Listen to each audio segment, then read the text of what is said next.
All right, well, welcome to the Q&A portion of our webinar on adapting your leadership style. I'm Kirby Sneem with the Manufacturers Alliance and excited to get into a few more questions with our two guest speakers, John, Jessica.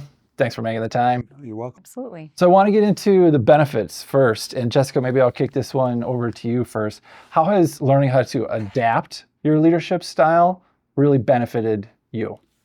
Yeah, I'll speak to maybe my current team as an example, but adapting my style and really understanding what the needs are of the team has helped kind of unlock their full potential. So I brag about my current team a lot because it's a group of really highly skilled individuals. They have a ton of HR background, a ton of knowledge, and each brings a different perspective to the table, all highly motivated. So adapting my style was really, like I mentioned in my presentation, getting everybody together to understand what is our core mission, our vision, so that we can all bring to the table all of these different ideas that we're having, but harness them into like more of a strategy that we can implement across the business. Because that's what I was seeing is everybody had great ideas and they were implementing them each at their own sites. So like I said, we have 9 sites. We have a people person, so we don't use the word HR, but a people person in every facility. And they were doing so many great things in pockets.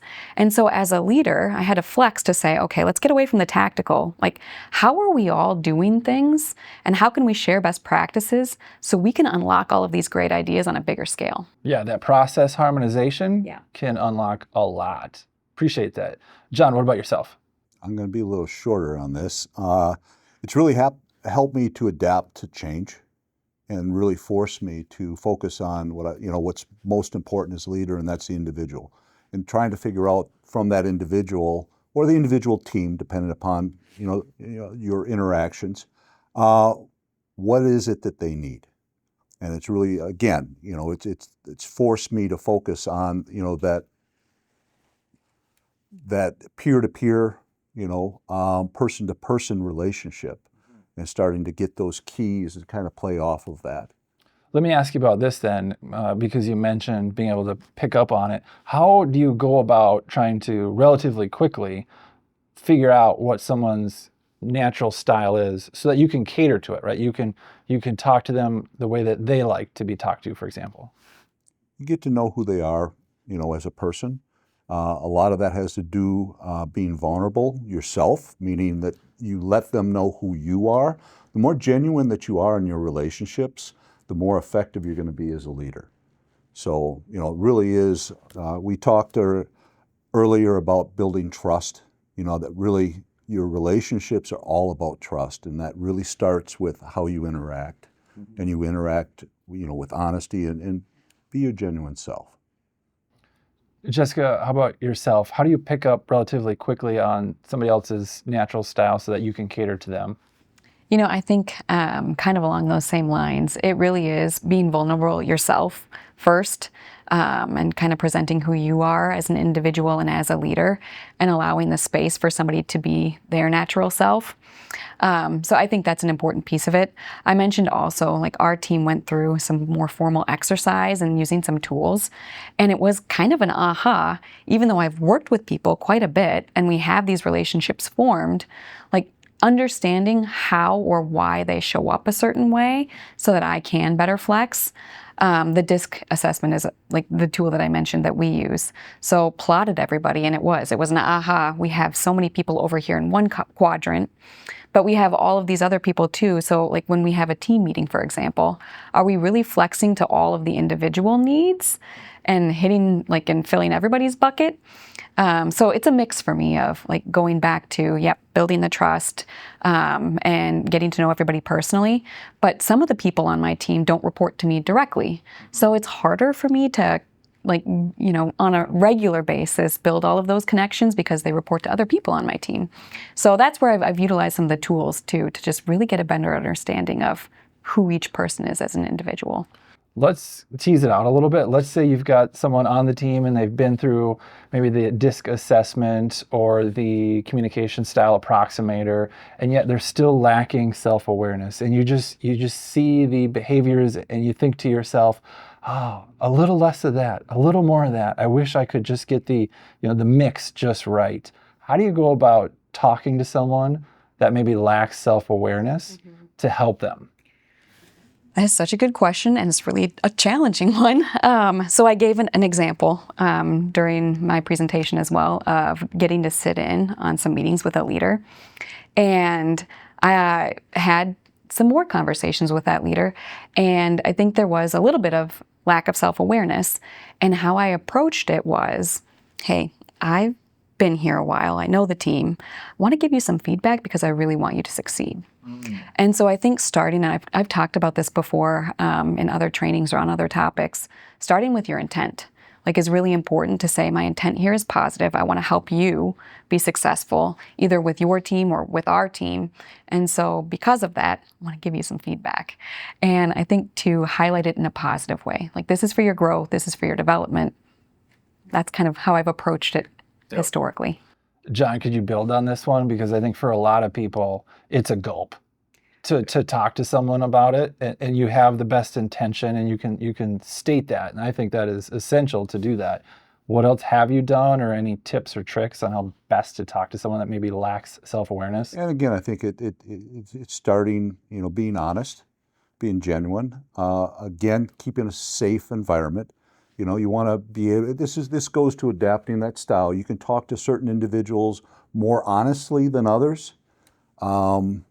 Again, making sure that people will take feedback as long as they know that it's done from the right place. Again, you and I talked offline from this. Self-awareness is a huge component of leadership. And if you're not willing to be self-aware, you're probably not going to be a very successful leader, because you need that feedback. You need to be able to take and give feedback. And if you're not self-aware with that, not willing to take, you're not going to be able to adapt. And that's kind of what we've been talking about is the key to being successful is adapting to those situations as quickly as possible and giving the team or the individual what they need. One of the things that I've learned about myself is that when I am overworked or when I'm just stressed out, I have a harder time adapting to your style. I'm just thinking about my stress and how I can relieve it, right? And so one of the things that I've done is, when I go into a conversation that's maybe a little bit more critical, and yet I'm still stressed about whatever, is I'll just take a deep breath. I may even just take 10 seconds and just say, okay, stop thinking about X that's causing me stress, take a deep breath. And then I might compartmentalize for a moment and then move on to the next thing. So it's just a little tactic that's helped me. What do you guys do, even when you're overworked and stressed, because I know you've both been in those scenarios, to still be the best leader you can be and keep that focus on what other people need? Yeah, we all, I hate to say it, it's kind of the role, especially in a leadership position. We all have pressures. We all are stressed at times. It's really focusing on what's most important. And, given what you just described, if you have a team, an individual that maybe do you need to address that particular item at that particular time? If not, can it wait? If it can wait, then find the appropriate time and deal with it. If it's a safety issue, if it's something, it's a quality issue that needs to be addressed. Maybe it's the way someone was interacting with somebody and it needs immediate. Again, you're going to be forced into those situations once in a while where you have to do that. But otherwise, I think a lot of it is picking the right moment and making sure, again, you're keeping that safe place, and because people will learn if they feel like you're doing it from a point of being genuine and honest. Yeah, like if you're just forcing it. Yeah.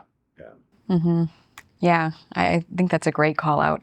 I think for me personally, if I'm feeling really stressed and I'm at risk of kind of losing some of my leadership steam, my plan of attack usually is to have a plan. And if I can be in control of all of those different factors that I can, it alleviates some of that stress for me. So having a plan, I think, is the most important part of making sure that I don't feel overwhelmed. Control what I control, control the controllables. That, and I think being able to be vulnerable. Like you talk about a safe space. I think a lot lot of times in my world, all of our team is kind of going through things at the same time. Like we're going through the performance cycle, we're going through the merit cycle. And so we're probably all feeling a little bit stressed as we run through some of these activities that take a high amount of work, high amount of effort. And so for me, it's a being vulnerable. Like, hey, we're going through a lot right now. So like, let's give ourselves a breath. Like, let's talk about what we have going on, and not just to air frustrations, but also what can we fix next year? Like, let's also control the controllables. So a couple of different tactics, I think. But again, like the planning and then being vulnerable. Being aware of what's going on outside of work as well. We're all human. Yeah. You know, I mean, it's, you know, a lot of times, you know, and that's one of the things that we need to adapt to is, you know, what is happening outside? What are the stresses that they feel? And again, being that support structure for those teammates. In fact, I would say that, you know, creating those long-term employees, those long-term relationships really is a basis or is a product of how you are able to help them get through these challenges, both at work and in their personal lives. Yeah, I think that is such a great call out. And I will say that brings me to like some self-reflection of my own. And so I love that I found that in my own leadership, I started to become very transactional just based on like work. Like you said, there's so much going on, you're stressed, you've got so many things to tackle in a day. So I'd approach conversations with like right to business. All right, like here's what we have going on. And I really reflected and I noticed it. And it took some adjustment then, and I actually had to mentally say to myself, every time I go into a situation, I'm going to start with how are you? What's been going on? Like the personal connection, because I think if you don't create that environment, then you will never know, you know, if somebody's got personal stressors because you haven't set the precedence that it's something that they can talk about or that you talk about on a regular basis. I think it's a great call out. Establish that connection. Yep.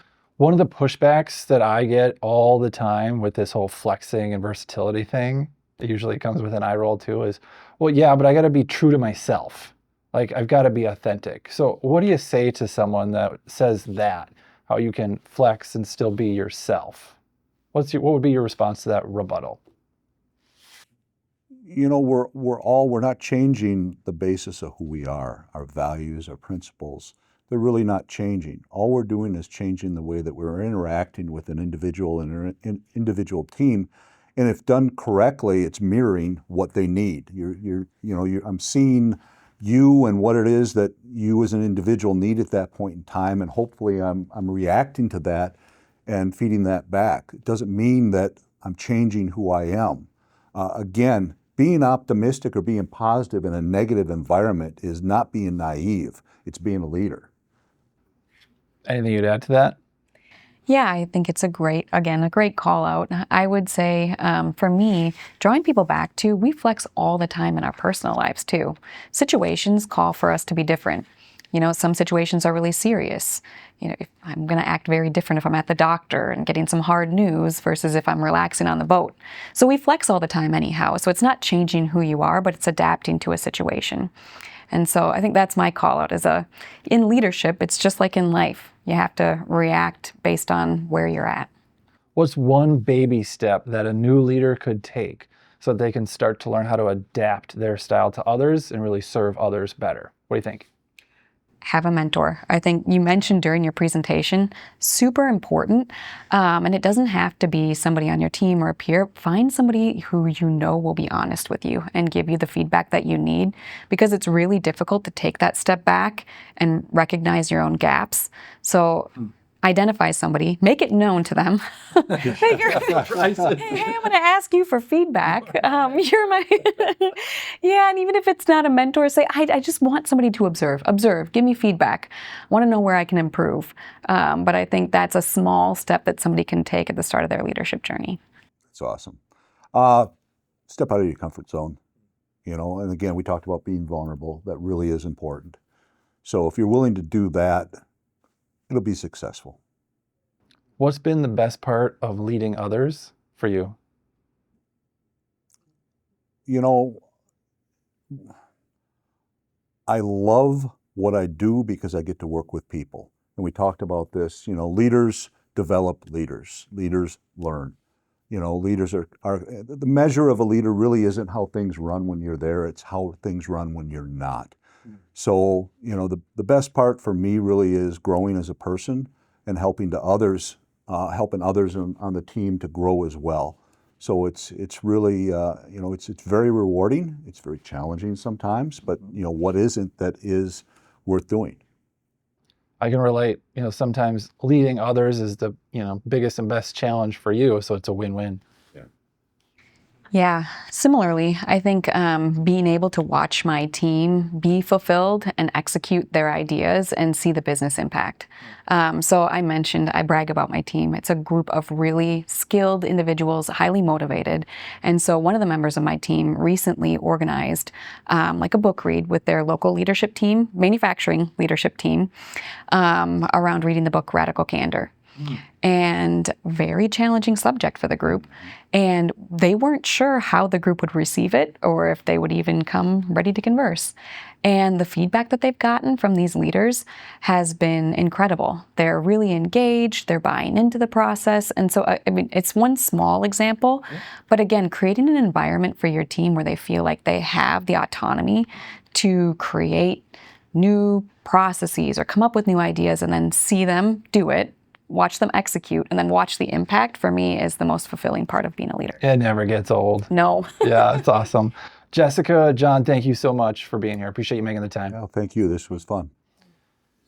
If you liked these high-level but real-world best practices and you want to take it to the next level and you'd like to provide training and professional development for your team leads or supervisors, check out our Supervision Fundamentals certification. It'll give you the tools that you need to be able to help individuals successfully lead a team. And so just fill out that form that's right below the player, and we'll give you more information and answer any questions that you have. Thanks for watching. We'll see you next month.